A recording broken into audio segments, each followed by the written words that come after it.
반갑죠? 우리 좌우에 한번 인사 이렇게 합시다. 봄비가 오고 있습니다. 감사하죠.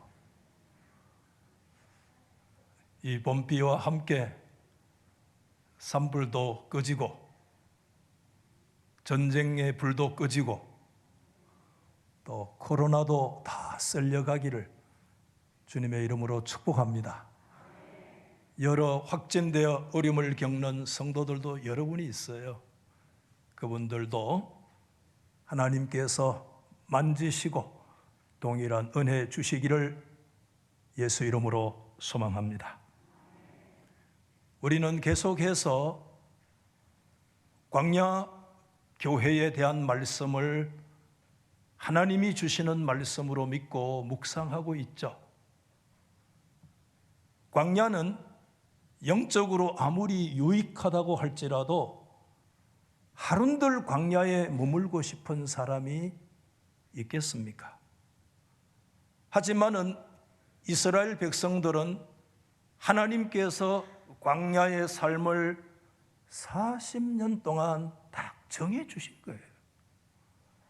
하나님이 정해 주신 그 운명 같은 세월이 다 차기까지 그들이 광야의 삶에 살았다라고 하는 거 생각해 보면 얼마나 고통스러운 삶이었을까 하는 게 광야 시리즈를 보면서 계속 마음에 와 닿습니다. 가데스 바네아를 기점으로 해서 만 38년의 삶 속에 광야의 유랑 생활이 실질적으로 어떤 일들이 일어났을까?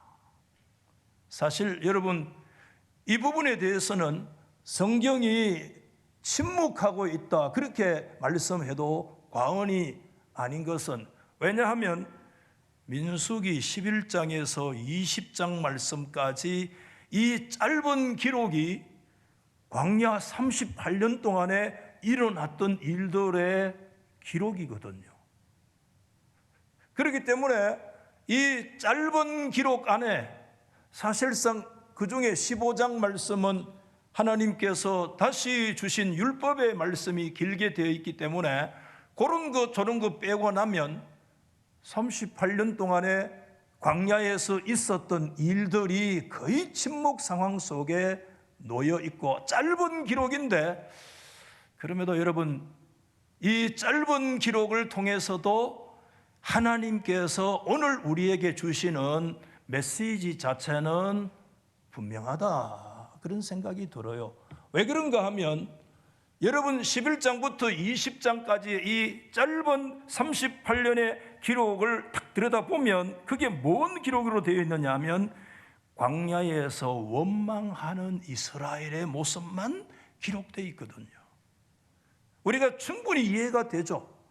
광야 생활이 얼마나 힘들었을까 충분히 이해가 되고 그 힘들고 고통스러운 긴 세월 속에 그들이 정말 언약의 백성이지만 그래도 여러분 하나님 앞에서 그들의 영성과 신앙을 지킨다라고 하는 게 이게 그렇게 이론과 말처럼 쉬운 문제가 아니라는 거 우리가 생각할 수 있죠. 저와 여러분들이 개인적으로 인생의 광야를 만나기도 하고 우리가 원치 않는 광야의 시대를 만나기도 하지만 그때마다 우리 하나님의 백성들이 최선을 다해서 마음을 기울여야 될 것이 뭐냐 하면 우리 한번 다 받아하십시다. 우리의 영성을 잘 갈무리해야 된다.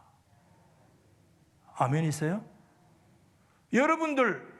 여러분들이 어떤 시련을 만나든지 그때 여러분 누구를 원망하고 탓하다가 여러분의 인생의 30대 40대를 보내지 않기를 바랍니다. 황금 같은 세월을 지나지 않기를 바랍니다.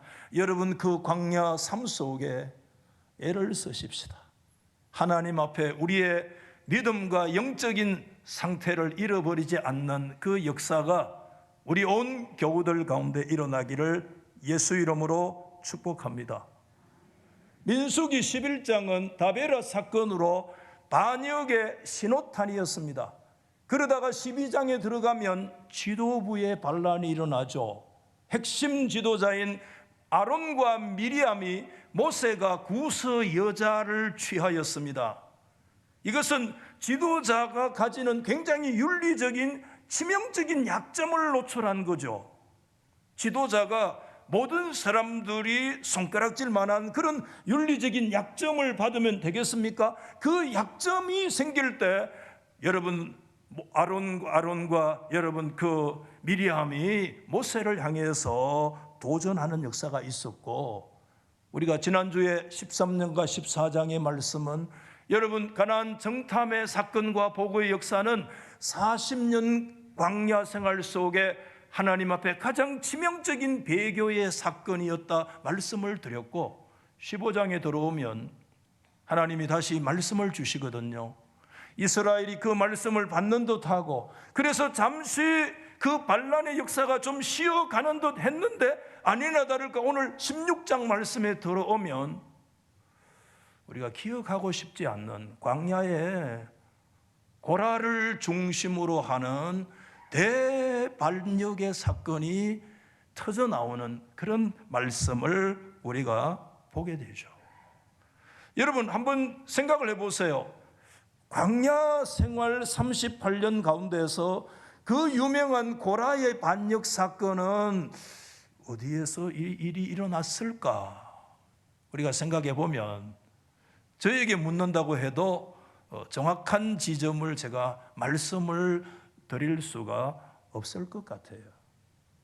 그러나 좀 우리가 참조할 것은, 여러분 민수기 20장 1절에 보면 그해 첫 달이라고 그랬는데 그게 뭐냐 하면 광야 40년을 마치는 마지막 40년째 첫 달에 이스라엘 백성들이 다시 어디로 돌아왔는가 하면 가데스 바니아로 회귀하고 있는 걸 보게 되죠. 그러면 그들이 38년 동안의 광야의 삶이 어디에서 사실 유랑생활 뺑뺑이 삶을 했느냐? 추정컨대 바란 광야를 중심으로 그런 일들이 일어나지 않았을까 생각을 하게 돼요. 민수기 33장에 보면 낯선 지명들이 빼곡하게 기록되어 있죠. 그거는 뭐냐면 이스라엘이 광야 생활을 정리하면서 그들이 지나온 진을 쳤던 장소들의 이름이 낱낱이 그 속에 기록되어져 있는데 읽기도 힘들어요. 굉장히 힘든 이름들이 기록되어져 있는데 거기에 기록된 지명들이거든요. 그 지명들을 오늘 고고학적이나 아니면 역사학적으로 그 장소는 오늘날 현대 어느 지점이다 그렇게 규명할 수 있느냐? 불가능해요. 왜 그럴까? 저 성경을 한 주간 이렇게 보면서 제가 그런 해석이 되더라고요. 광야에는 그 머물렀던 장소가 사실 뭐 동서남북 좌표도 불분명하고 그 장소가 무슨 특정한 이름을 갖고 있는 지명이다 그렇게 말하기도 쉽지가 않을 것 같아요. 예를 들어서 민수기 33장 말씀에 보면 이런 지명들이 쫙 나와요. 림나 또는 리사, 세벨, 하라다, 하스모다, 모세로 쫙 나와요. 그래서 제가 오늘 몇 가지만 그 가운데 이렇게 갈로 안에 림나의 뜻은 새, 날아가는 새, 리사, 이슬, 아름답다, 또 하라다, 아주 막 두렵다, 또 막 하스모다, 운명, 또 모세로 뭔가 결속.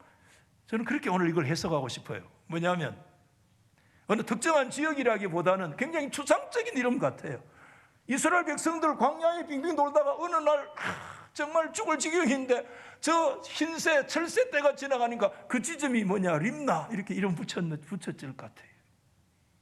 어느 지역에 가니까 막 이슬이 막 비처럼 내렸는데 그 지역이 리사가 됐고, 어떤 지역에 가니까 굉장히 아름다운 지역이기도 했는데 그때 아름답고, 어떤 지역에 가니까 펼쳐진 광야가 전율을 느낄 정도로 두려운 순간들이 있었는데 그 장소가 하라다였고, 어떤 데 비옥한 지형이 하스모다가 되고, 때로는 어떤 장소에서는 그들이 다시 한번 어떤 민족의 어떤 의식적인 결속을 다질 때 그 장소가 모세롯이 되지 않았을까, 이런 생각. 제 추정이에요. 여러분, 광야에서 이런 지명들이 뭐 그렇게 큰 의미가 있겠습니까? 그래서 성경은요 딱 뭉쳐서 이렇게 얘기를 해요. 여러분, 신명기 1장 19절이나 2장 7절 말씀을 한번 보시면, 신명기 말씀 한번 보시면 한번 보여주세요. 신명기 1장, 여러분 이 1장 몇 절이죠? 19절 말씀에 우리가 호렙산을 떠나서 너희가 보았던, 뭐라고 얘기하죠? 그 크고 두려운 광야, 이렇게 얘기해요. 이게 정확한 표현이에요. 여러분, 베스트, 이게 뭐죠? 아주 광활하다. 그러면서도 드레드풀, 아주 막 무서울 정도로, 또는 지긋지긋하다, 이런 뜻이에요. 드레드풀이라는 게. 그런 데저트, 그런 광야가 그들이 38년 동안 그 베스트하고 드레드풀하고 매일 변화가 없는 지긋지긋한 그런 광야의 살. 그래서 뭐 특정한 이름이 중요한 게 아니고 이 크고 두려운 광야. 여러분, 신명기 2장 7절 말씀에는 This best desert라고 해서 이 거대한 광활한 광야다, 이렇게 말씀해 주고 있는데, 추정컨대 이 두렵고 큰 광야, 그들이 38년 동안 유랑 생활했던 그 광야는 정확한 어느 한 지점을 말하기는 어렵지만 좀 넓은 차원에서 바란 광야에서 일어난 일들이었다, 그런 생각을 가지게 되고, 그 바란 광야에서 38년 동안 유랑 생활을 했다고 하면, 여러분 1년에 한 건씩만 일어났다고 해도 그 영역을 기록하려면 적어도 한 30여 가지는 기록되어져야 되는데, 바란 광야에서 딱 있는 일은 실질적으로 여러분 한 가지밖에 기록되어지지 않아요. 사실상 그게 뭐냐 하면 굉장히 충격적인 사건인데 우리가 조심스럽고 겸손하게 읽어야 될 본문이죠. 그게 고라를 중심으로 하는 일단의 무리들이 모세와 아론에게 주어진 리더십에 도전했던 사건이 일어나게 됐죠. 여러분, 모세에 대해서 설명하지 않아도 우리 너무 잘 알잖아요. 이스라엘 역사 속에 정말 모세 같은 그런 뛰어난 그런 지도자를 하나님이 주신 적이 있나요? 굉장한 지도자죠. 정말 바로와 싸우면서 이스라엘을 출애굽을 이끌어내는 그 앞장선 지도자로서 정말 목회자로, 목사거든요. 사실 오늘날로 저는 모세를 목사라고 봐요, 개인적으로. 온 힘을 다해서 헌신했던 그런 사람인데, 그 모세를 향해서 또는 아론을 향해서 왜, 무슨 목적으로 그런 무모한 도전을 감행하게 되어졌을까? 여러분, 오늘 16절 말씀, 16장에 들어 1절부터 성경은 굉장히 긴박하게 이렇게 기록을 하고 있습니다.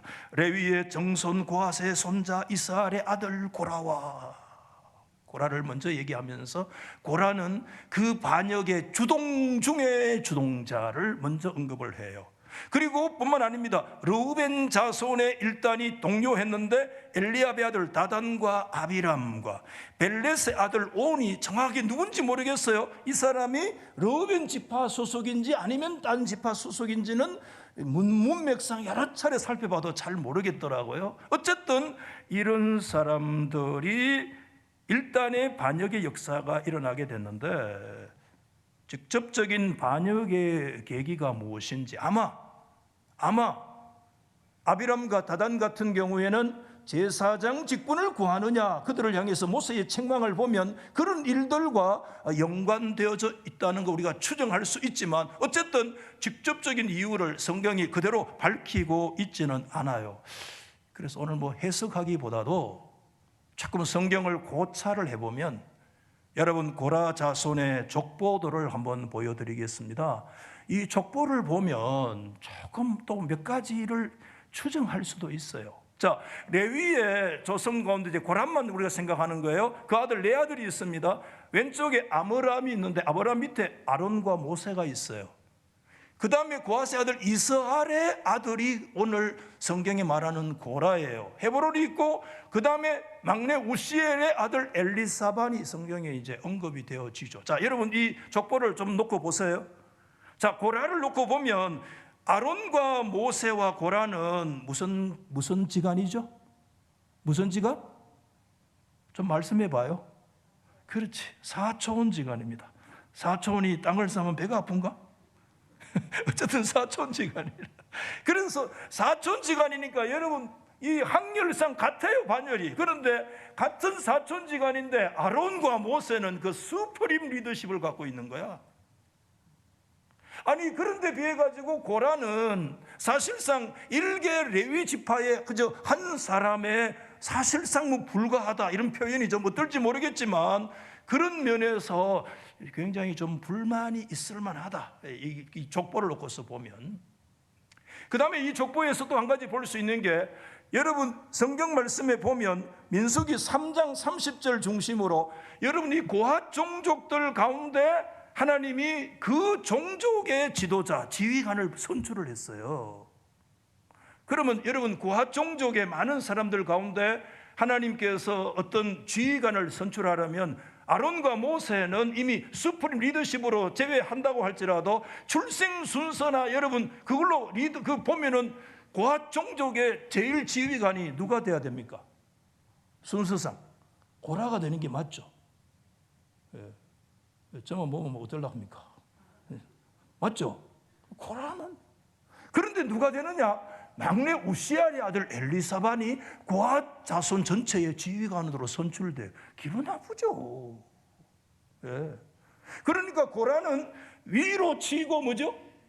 아래로 치고 이 불만이 누적되어질 수밖에 없는 이런 일들이 이제 일어나게 되죠. 또 하나는 여러분 민수기 3장 31절에 이 고핫 자손들이 맡고 있는 일들을 말씀하고 있는데 그들이 맡은 것을 뭐가 맡았느냐 하면 뭘 맡았느냐 하면 정거궤. 정거궤는 뭡니까?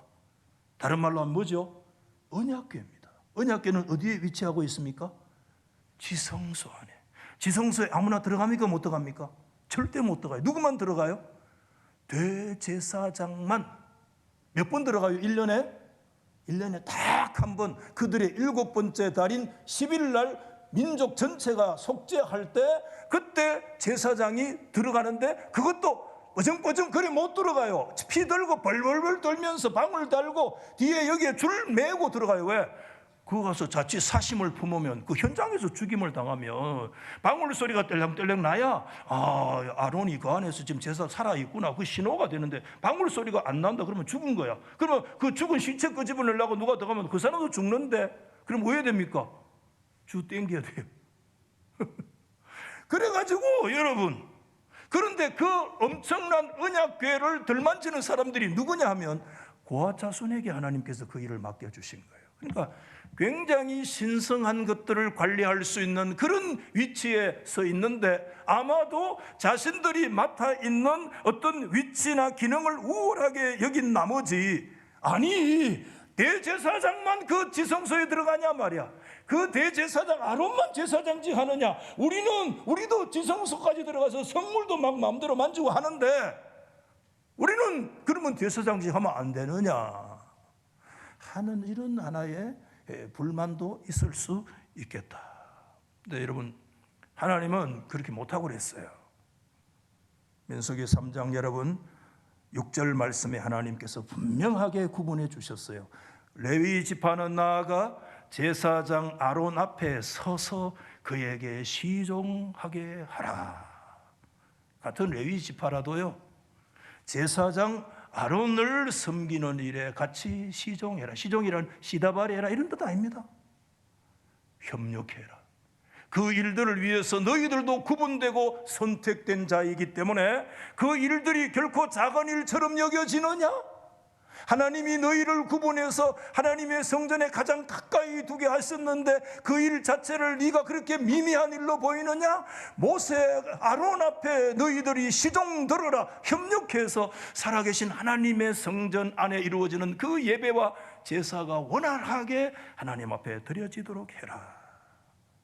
그렇지만은 이 몇 가지 가운데 반역의 직접적인 계기가 되었던 거 여러분 무엇이라고 생각하세요? 잘 어떤 한 가지나 두 가지나 아니면 이런 세 가지나 아니면 또 다른 어떤 것들이 작동을 할 수도 있었겠죠.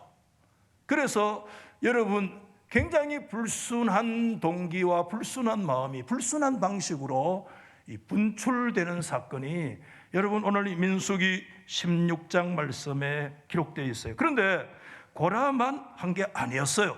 그 고라 반역에 합류한 지도자들이 있는데 누구냐? 르우벤 지파의 자손들 중에 일부가. 그래서 1장에 1절에 보면 다시 르우벤 자손 엘리압의 아들 유명한 사람 나오죠. 다단과 아비람. 이 다단과 아비람. 벨렛의 아들 오는 이때만 딱 언급되고 그 다음에 언급이 안 돼요. 어쨌든 여러분 아시다시피 르우벤 지파는 이스라엘 12지파 가운데 무슨 지파죠? 출생 순서로 보면 장자 지파죠. 제일 먼저 형님입니다. 여러분 형님이 얼마나 중요합니까? 부모님이 안 계시니까 형님이 부모님 대신이더라고요. 저희 형님 계시는데요, 형님한테 전화하기도 겁나요. 때로는요. 우리 재수 씨는 전화를 잘합니다. 아주바님 하고 전화를 해요. 제가 전화하기 힘들면 당신 전화해라. 왜 당신 형님인데 내가 보고 전화하라 하나? 당신 아주바님 전화 잘한다 아이가. 아주바님 그러면 안 됩니다. 저보다 더 직설을 해요. 때로 형님 두려워요. 르우벤 지파가 장자 지파인데 여러분 이스라엘 역사 속에 장자 지파로 대접받은 적이 있나요? 장자 지파를 실질적으로 유다 지파한테 빼앗겼습니다. 여러분. 그러니까 이게 그 불만이 그 상시적으로 그 누적되어 있었고요. 재미있는 것은 여러분 르우벤 지파 사람들하고요, 그 고라의 자손들이, 여러분 이스라엘 백성들이 성막을 쳤잖아요. 그 광야 이동할 때 마음대로 그냥 오합지졸로 그렇게 이동 안 했습니다. 동서남북에 12지파가 탁 자기 장소가 정해져 있어요. 그런데 남쪽에 딱 자리 잡은 게 누구냐면 르우벤 지파도 남쪽에 딱 자리 잡고, 그 다음에 누가요? 그 고라 지파, 그 고라 자손도 딱 남쪽에 자리 잡았어요. 그러니까 남쪽에 이웃 사촌이라. 그러니까 뭐죠? 한쪽에 불만이 있으니까 가까이 있는 사람이 쉽게 서로 의기투합할 가능성도 굉장히 있다. 성경을 연구해 보면 그런 생각이 들기도 하죠. 그래서 어떤 그 일이 났는데 그뿐만 아닙니다. 오늘 2절 말씀에 보면 2절에 보니까 250명 이스라엘 회중 지도자들이 반역에 동참을 하고 있는데 2절에 보십시오. 이스라엘 자손 총회에서 택함을 받은 자. 굉장히 중요한 얘기라. 그 250명이 반역에 동참을 했는데 그 사람들은 어떤 사람이냐? 이스라엘 어셈블리 총회 안에서 선택된 사람이에요. 총회의 공적인 부름을 받은 사람이야.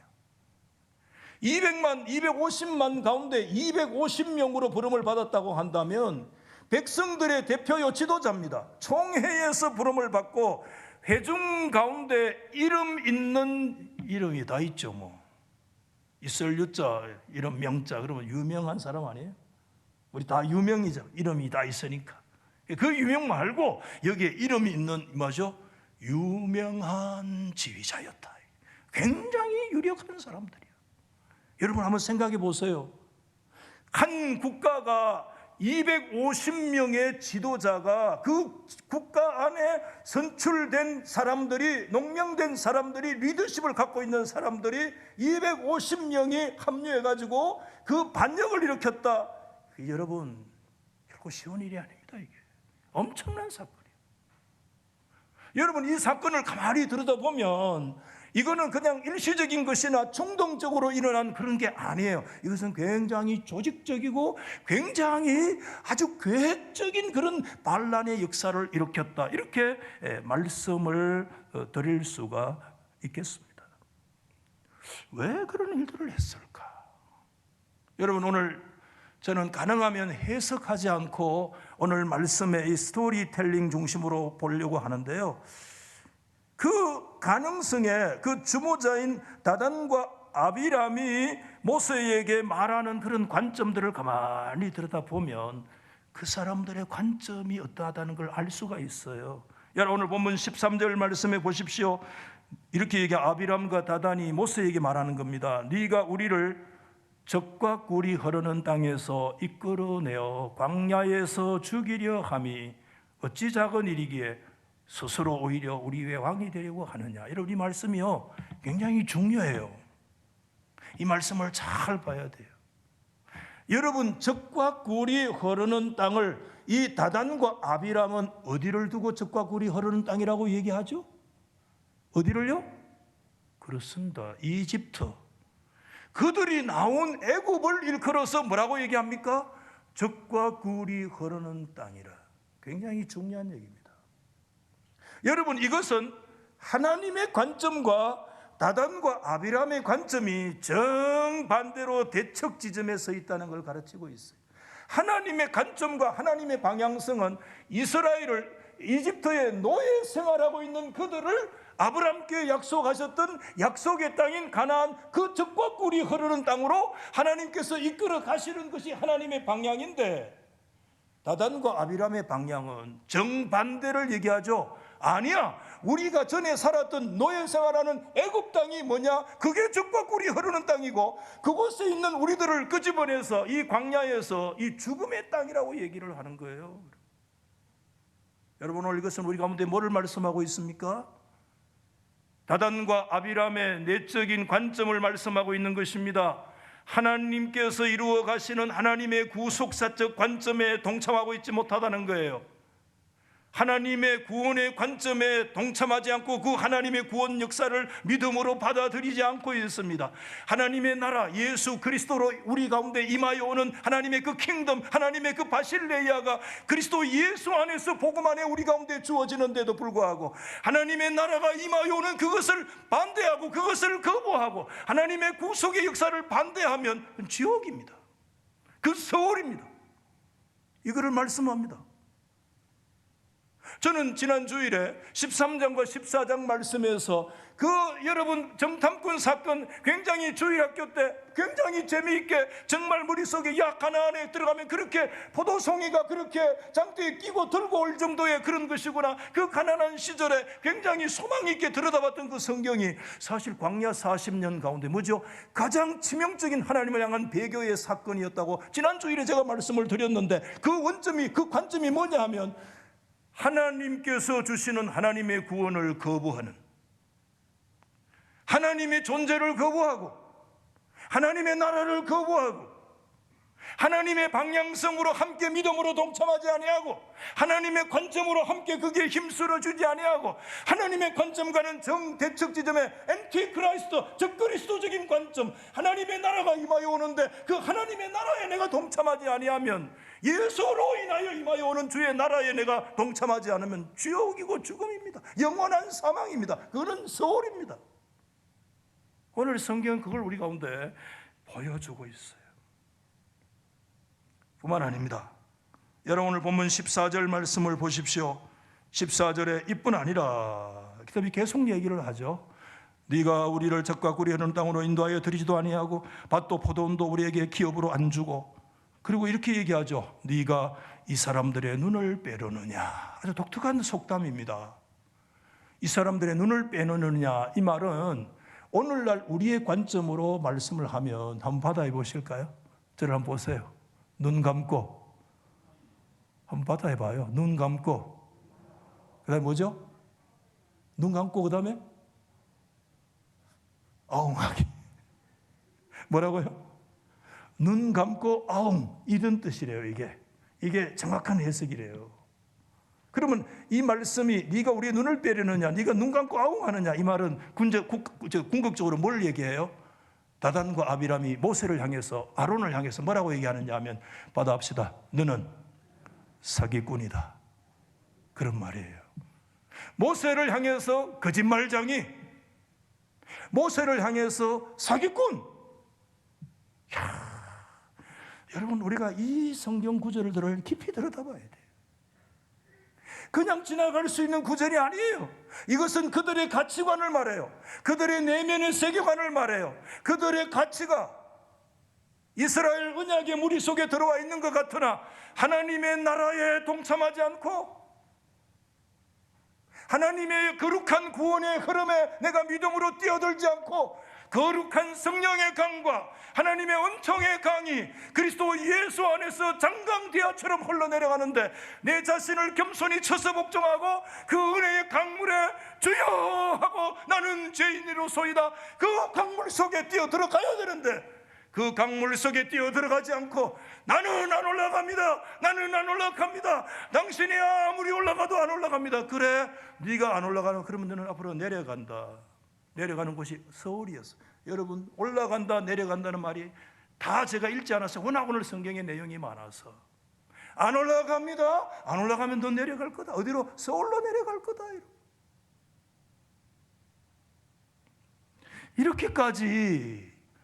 이렇게까지 꼬였습니다. 이렇게까지 그 심령이 왜곡되고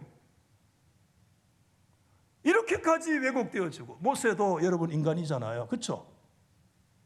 그렇기 때문에 그 인내에 한계가 있어. 사람이 도가 내지가 넘어본다니까. 오늘 여러분 15절 말씀에 이렇게 모세가 얘기를 합니다. 심히 분노했어요. 그리고 여호와 하나님께 기도를 합니다.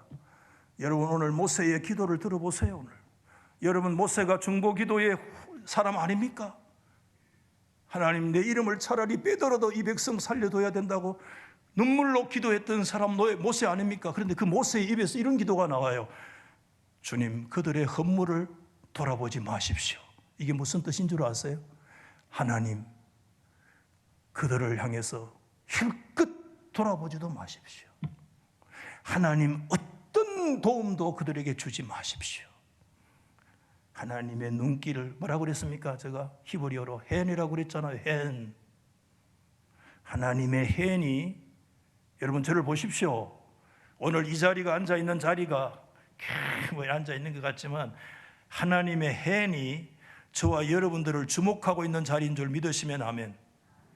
하나님의 은총의 헨이 여러분들과 저를 주목하지 않으면 이 자리에 못 앉아요.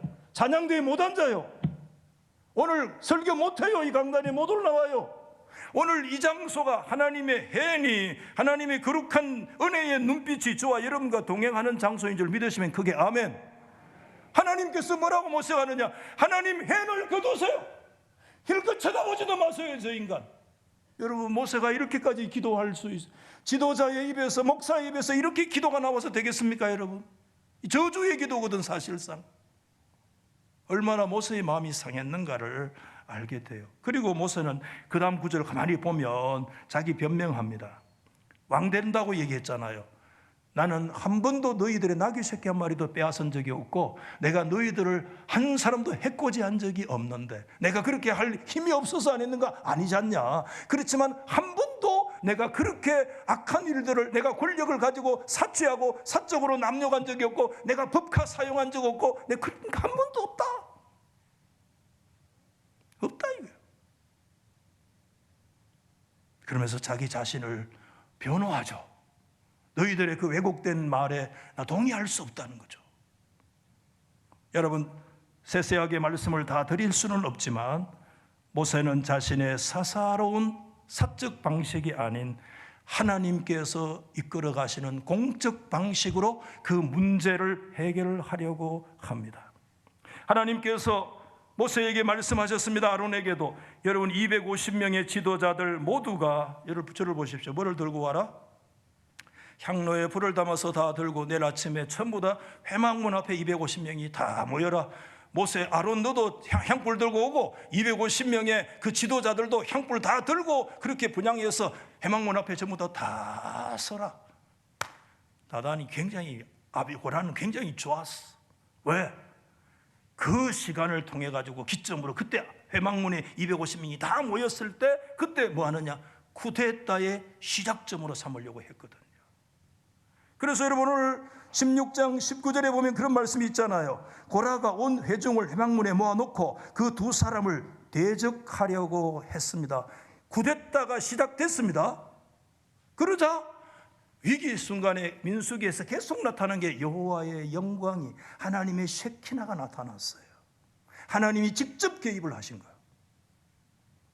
그러면서 여러분 어떤 역사가 일어났는가 하면 그때 모세가 하나님의 말씀을 받은 그대로 그 사람들에게 선포했는데, 오늘 28절, 29절, 30절 말씀, 28절부터 여러분 한번 보십시오. 모세가 이르되 여호와께서 나를 보내사 이 모든 일을 행하게 하신 것인데, 이렇게 얘기하죠. 내 임의로 한 것이 아닌 줄 너희들이 알 거다. 모세는 세 가지 증명해야 돼요. 첫째는 이제 너희들에게 어떤 일이 일어나는데 그 일은 나의 사적 감정으로 하는 일이 아니고 하나님께서 하신 일이다. 두 번째, 29절 보세요. 29절 그 다음 보여주세요. 만일 여호와께서 새 일을 행하사 땅이 입을 열어 그 사람들과 그들의 소유물을 삼켜 산채로 서울에 빠지게 하시면 뭐죠? 이 사람들이 과연 여호와를 멸시한 것인 줄 너희가 알리라. 모세와 아론을 멸시한 게 아니라 여호와를 멸시한 것이다. 모세가 세 가지를 그 순간에 증명해야 되는데, 이 일은 하나님이 하신 것이고, 또 너희들이 만약에 그냥 죽으면, 일반적으로 사람들이 죽는 방식으로 죽으면 하나님께서 나를 세우신 리더십이 하나님이 세우신 리더십이 아닐 거다. 그런데 너희들이 죽는 방식이 하나님의 기적적 방식으로 너희들이 벌을 받고 죽는다면 하나님이 모세를 너희 가운데 리더십으로 세운 것을 인정하게 될 거다. 이 세 가지를 증명해야 되는데 모세가 증명했나요? 그래서 여러분, 그때 어떤 일이 일어났어요? 여러분 31절 이하의 말씀을 보십시오. 그가 이 모든 말을 마치자마자, 모세가 말을 끝내자마자 그들이 섰던 땅바닥이 어떻게 되느냐면 갈라졌어요. 땅이 그 입을 열어서 그들과 그들의 집과 고라에게 속한 모든 사람과 그들의 재물들 전체를 다 삼켜버리고, 그들과 모든 재물이 산채로 서울에 빠지고 땅이 그 위에 덮이니 그들이 회중 가운데서 망했다. 이렇게 성경이 말씀해 주고 있어요. 얼마나 충격을 받았습니까? 그러자 그 주변에 있었던 이스라엘 백성들이 뭐라고 얘기합니까? 34절 말씀에 여러분들 보시면 온 이스라엘 백성들이 막 그 부르짖으면서 서울로 땅속으로 꺼져 들어가며 그 사람들을 바라보면서 막 전부 다 도망가면서 우리도 땅에 삼킬까 두렵다 그러면서 막 다 도망가는데, 그때 그 고라의 무리들이 땅속으로 서울로 꺼지는 가운데 있는데 그 향로를 들고 있는 250명 지도자는 어떻게 했느냐? 여러분, 그냥 오늘 말씀이 스토리만 봐도 겁나요. 하나님께로부터 불이 나와가지고 향로 들고 있는 250명을 다 불태워 죽이신 거예요. 하나님께서. 참 무시무시한 얘기죠. 여러분, 그 다음 날 이 회중들 백성 전체가 반역으로 확산됐어요. 그때 하나님께서 연병을 놓으셔서 하루에 14,700명이 죽었고, 그것으로 인해서 고라 일당의 반역은 일단락되는 역사가 일어났어요. 그런데 참 의미 있는 것은 그때 하나님께서요 이렇게 말씀했어요. 아론의 아들 엘르아살에게 말씀해서 사람 250명 항로를 들고 있는 사람만 불타고 죽어가는데 사람을 구하려고 해야 되지, 하나님께서 사람을 벌을 하시고요, 그들이 들고 있던 향로는 하나님께 드린 것이기 때문에 향로는 거룩하다. 그러니까 엘르아살 너는 250개의 향로를 빨리 가져와서 그 향로를 다 한 대 쳐서 뭘 해야 되느냐? 하나님의 번제단이 이미 그때 번제단은 옷으로 쌓여 있는데 쌓여있는 번제단을 그 향로를 쳐서 한 것으로 한 번 더 번제단을 둘러싸라. 그래서 이게 뭘 뜻이죠? 앞으로 오고 오는 이스라엘 백성들이 하나님 앞에 제사 드리려면 다 그 번제단을 봐야 되는데, 그 번제단을 둘러치고 있는 그 놋새를 바라볼 때마다 뭘 생각하느냐? 그때의 사건을 징표로 경계로 삼으시겠다고 하는 하나님의 뜻이 우리 가운데 있어요. 저는 오늘 말씀이 굉장히 두려웠어요. 좀 넘어가고 싶었어요. 자칫 잘못하면 잘못된 역전이도 일어날 수 있기 때문에, 그것 때문에 오히려 우리 가운데 상처가 될 수도 있기 때문에. 그러나 여러분, 저는 해석하지 않고 오늘 이 말씀의 스토리를 그대로 스토리텔링으로 오늘 말씀을 그냥 여러분에게 드리고, 정말 두려운 마음으로 드린다는 거 여러분을 이해하시면 좋겠어요. 시간이 좀 갔습니다만은 오늘 말씀에 제가 포커스는 이곳에 있지 않아요. 고라의 사건은 그렇게 비참하게, 정말 입에 올릴 정도로 끔찍하게 그렇게 끝이 났어요. 근데 제가 오늘 진짜 이제 마지막 정리하면서 여러분에게 말씀드리고 싶은 것은 고라 사건 그 이후예요. 여러분, 고라라고 하는 이름은 이스라엘 역사 속에 회피의 대명사처럼 됐어요. 여러분, 민수기 성경 27장 말씀 3절에 보면 그런 말씀이 있어요. 슬로보앗의 딸들이 있는데 그들이 모세와 지도자들에게 이렇게 얘기합니다. 그 분깃의 문제를 가지고 얘기할 때 우리 아버지가 광야에서 죽었으나, 그 다음에 뭐라고 얘기하죠? 여호와를 거슬러 모인 고라의 무리에는 들지 않았습니다. 이런 얘기를 해요. 우리 아버지 자기 죄로 죽었지, 고라의 무리처럼 반역의 무리 안에 들어가서 그때 그 광야에서 벌받아 죽은 게 아닙니다. 이건 뭘 말씀하고 있는가 하면 이스라엘 백성들의 그 가슴 속에 그 고라의 사건으로 인해서 일어난 일들이 엄청난 트라우마로 그들의 마음속에 자리 잡고 있는, 그래서 고라의 무리에 동참했다는 것이 가장 수치스러운 일이었다는 거 우리에게 보여주고 있죠. 그 고라가 여러분 16장에 보면 그에 속한 자들과 짐승들 재물들이 다 그 서울에 끄어지는데 다 들어가서 하나님이 그걸 다 덮어버렸는데, 그때 고라의 사람들 다 죽었습니까? 고라의 어떤 생존자들이 있나요? 생존자들이 있다면 그 생존자들이 그 이후에 어떤 삶을 살고 있나요? 여러분, 민수기 26장이 말씀드렸죠. 거기 인구조사가 기록되어 있어요. 1장의 인구조사는 광야 1세대 인구조사라면 민수기 26장의 인구조사는 광야 40년 생활 마치는 2세대 인구조사죠. 거기에 여러분 26장 9절과 11절에 보면 이렇게 기록되어 있어요. 엘리압의 아들들 너무엘, 다단과 아비람 나오죠. 이 다단과 아비람은 회중 가운데서 부름을 받은 자들이었는데 고라의 무리에 들어가서 모세와 아론을 거슬러 반역할 때에, 그 다음에 계속 보여주실 수 있나요? 그 다음에 땅이 그 입을 벌려서 그 무리와 고라를 삼킴에 그들이 죽었고, 다시 한번 이 사건 상기시키죠.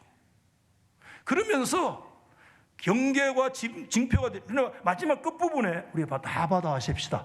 고라의 아들들은 죽지 아니하였더라. 굉장히 인상적인 말씀이에요. 그때 서울이 입을 벌려서 다 끄어질 때 다 끄어진 줄 알았는데 오늘 이 성경에 고라의 아들들은 죽지 아니하였더라, 이 인상 깊은 이 구절의 말씀은 뭐냐? 그러면 그때 막 하나님이 막 그 서울에 끄어지는데 막 기어 올라가지고 구사일생으로 살아났다는 것을 말씀하느냐? 아니에요.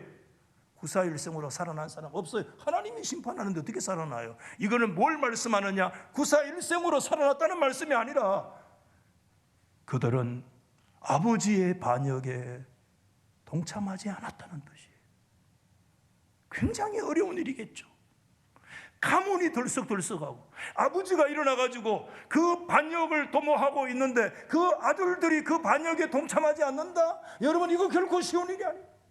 그 구체적인 내용은 잘 모르겠어요. 성경이 다 말하고 있지 않기 때문에. 그러나 오늘 이 11절 말씀에 고라의 아들들은 죽지 않았다는 이 말씀은 굉장히 인상 깊은 말씀으로 오늘 우리 가운데 남아있어요. 당당히 여러분 고라 종족이 그 인구조사에 여러분 58절 말씀에 보면 그렇게 돼 있어요. 레위 종족의 지파들을 계수할 때 림니, 헤브론, 말리 종족, 무시 종족도 있지만 그 가운데 고라 종족이 2세대 인구 계수의 그 이름 안에 당당히 고라 종족이 그 이름에 레위 자손의 이름으로 녹명되어 있어요. 굉장한 사건이에요. 여러분, 그 생존자들은 고라 반역 이후에 어떤 삶을 살았을까요? 두 가지입니다. 성경은 하나님의 여호와의 성전 앞에 여호와를 찬양하는 찬양대원으로 살았고요, 또 하나는 하나님의 성전을 지키고 성전의 보물창고를 지키는 아주 중요한 책임을 맡고 있는 그런 창고, 성전의 문지기로서의 역할을 감당했던 두 가지 일들을 우리 가운데 보여주고 있는데, 여러분 역대상 6장에 보면 여러분 다윗 왕 시대에 여호와의 성전에서 찬양대원들을 세우는데 여러분 그게 이름됨이 쭉 나와요. 거기 보면 구약시대에 찬양대 3대 지도자가 있어요. 음악가 3대 음악가가 있습니까? 아세요? 아주 지혜로운 대답을 하셨습니다. 들었는데 기억나지 않는다. 모른다는 말보다는 훨씬 더 좋죠. 네, 맞아요. 첫 번째 해만과 그 다음에 아삽과 에단. 3대 음악가거든요. 그런데 거기 나오는 첫 번째 헤만이라는 사람이요, 누구 종족이냐면 고라 자손입니다. 여러분, 하나님의 성전에 하나님을 찬송하는 일에 가장 힘을 썼던 사람이 다윗인데, 그 다윗 시대의 최고의 음악의 지도자, 악장으로 누구를 세웠는가 하면 고라 자손 헤만을 세워서 하나님의 성전 앞에 여호와 살아계신 하나님을 찬송하도록 만들었어요. 놀라운 것은요, 저 후대에 역대하 20장에 보면 여호사밧이 왕으로 있을 때 여러분 어떤 일이 있었나? 모압과 암몬이 두 나라가 연합을 해가지고 여러분 유다를 침공해 들어왔습니다. 그때 여호사밧이 하나님 앞에 눈물로 기도하면서 전쟁에 나가는데 아주 이상한 행동을 해요. 군대들을 전쟁에 내보내야 되는데, 물론 군대가 나가죠. 그런데 군대 앞에다가요, 오늘 찬양대회를 세웠잖아요. 찬양대 거룩한 가운을 입혀가지고 군인들 앞에 세워가지고 쫙 나가는 거야. 여러분, 역대하 20장 19절 말씀에 보면 이런 말씀이 있어요. 여러분, 그핫 자손이 구하시거든. 고라 자손 나오잖아요. 속한 레위 사람들은 전쟁이 났습니다. 두 나라가 연합해서 나라가 구분해 절체절명의 위기 속에 있습니다. 그때 여러분, 여호사밧 왕이 제사장 그 찬양대를 세웠는데 그 찬양대의 핵심 멤버가 누구냐? 레위 고라 자손들이 그때 서서 심히 큰 소리로 이스라엘 하나님 여호와를 찬송했는데, 그때 그들의 찬송의 제목이 여러분 뭐라고 되었느냐? 우리 한번 받아십시다. 여호와께 감사하세, 그의 인자하심이 영원하시도다. 할렐루야. 하나님의 헤세드는 영원합니다. 모압과 암몬이 쳐들어와서 우리나라가 경각지국에 다스려 있지만 그래도 우리를 향하신 하나님의 헤세드는 영원합니다. 하나님은 인자하신 분이십니다. 그때 그 고라 자손들이 찬양대 가운을 입고 전쟁터에 군인들 앞서서 심히 목이 터져라 소리를 지르면서 하나님은 우리를 버리지 아니하신다. 여호와께 감사하세, 그의 헤세드는 영원하시도다. 할렐루야. 그 찬송을 불렀던 사람이 누굽니까? 고라 자손. 그 고라 자손들이 여호와께 감사하세, 하나님의 헤세드가 영원합니다 라는 노래가 불리자마자 하나님이 역사하셨어요. 그래서 모압과 암몬을 하나님이 때려 부수고, 여러분 그 저주의 골짜기, 실패의 골짜기가 브라가의 골짜기, 축복의 골짜기, 그 모든 전리품만 거두는데도 군인들이 3일이 걸릴 정도로 대축복의 승리를 가져오게 했던 그 핵심 멤버에 누가 서 있느냐? 고라 자손이 서서 목소리가 터지도록 하나님의 헤세드를 외쳤던 사람이 누구냐? 그게 고라 자손이었다는 거예요. 그리고 여러분 다 말씀 못 드려요. 뭐 했어요? 역대상 9장에 보면 보여주십시오. 역대상 9장에 보면 문지기로 이 부분도 많아요. 시간상 다 말씀을 못 드리겠어요. 여러분 말씀을 마치겠어요. 저는 오늘 이 말씀을 가지고 한 주간 그냥 엎드려서 끙끙 앓았어요. 하나님께서 해석하지 마라. 이 말씀은 스토리만 해도 된다. 네 사족을 달지 마라. 하나님 그런 감동을 주셨어요. 그래서 해석 안 했어요. 오늘 제가 해석합니까? 내용을 그대로 말씀을 드린 거예요. 말씀을 마치면서 좀 정리를 해보십시다. 첫 번째는 뭐냐 하면 하나님께서 세우신 질서와 하나님께서 이루신 코이노니아를 깨뜨리지 마라. 아멘 하십시다. 여러분, 교회는 하나님께서 세우신 질서요, 하나님께서 세우신 거룩한 코이노니아의 공동체인 줄 믿습니다. 그래서 여러분 그것을 가장 정확하게 얘기한 게 교회를 예수의 몸이라고 얘기해요. 몸은 머리끝부터 발끝까지 이 안에 뭐가 있느냐? 코이노니아가 있어요. 이게 교회고, 이게 신적 공동체의 원리는 하나님의 세우신 원리입니다. 인간의 조직 아닙니다. 올가니제이션이 아닙니다. 올가니즘이에요. 유기체예요. 생명체지. 교회는 단순한 조직이 아니에요. 그래서 하나님께서 그리스도의 피 흘려 세우신 주님의 거룩한 코이노니아를 깨뜨리지 마라. 여러분, 주님의 거룩한 몸된 공동체의 영적 코이노니아를 끝까지 여러분들 지켜나갈 수 있기를 예수 이름으로 축원합니다. 두 번째는 굳이 지도자들의 불완전, 그때는 아직 국가 형성 이전이거든요. 그러니까 제도가 아직까지 불비해요. 모세가 왕도 아니고 제사장도 아니고 선지자도 아니야. 그리고 어떻게 보면 왕이기도 제사장이기도 선지자이기도 해. 이게 아직 기능적인 직분의 분화가 덜 일어났던 아주 초창기예요. 거기에서 이제 제사장 직분이 분화가 돼서 나오지만 아직 왕직이 나오려고 하면 오랜 세월이 있어야 돼요. 초창기 지도시 리더십은 매우 부족해요. 인간은 리더십으로 세웠다고 다 부족해요. 지도력의 불완전을 인정해라. 완벽한 잣대를 가지고 지도자를 바라보지 말라는 거예요. 그럼에도 그 지도력을 존중하고 다 하나님께서 주신 기업이고 믿음의 분량이지만 그 구분된 기능을 존중하고 구별해라. 이런 뜻이 하나님의 질서죠. 그리고 마지막 한번 더 하십시다. 축복의 출발점은 바로 내 자신이다. 아멘. 하나님은 에스겔서 18장 2절에 이런 속담을 얘기했어요. 뭐라고요? 아버지가 신포도를 먹었는데 아들의 이빨이 시다. 이게 뭐죠? 연자제, 가게에 흐르는 저주. 그런 속담을 이스라엘은 다시 쓰지도 마라. 하나님은 그런 분 아니다. 그 사람의 죄는 그 사람이 당할 것이다. 그 사람이 반대를 보고 그 사람이 박을 보듯복이다. 네가 오늘 이 현장에서 하나님을 향하여 믿음으로 서면 너의 삶부터 하나님의 축복은 시작이다. 아멘. 네 아버지가 뭔지 됐든지 그게 중요한 게 아니다. 네가 지금 이 자리에 살아계신 하나님, 너 아버지가 반역을 해도 너는 하나님 앞에 믿음을 붙들면 네가 믿음의 조상이고 네가 복의 시작이 될지어다.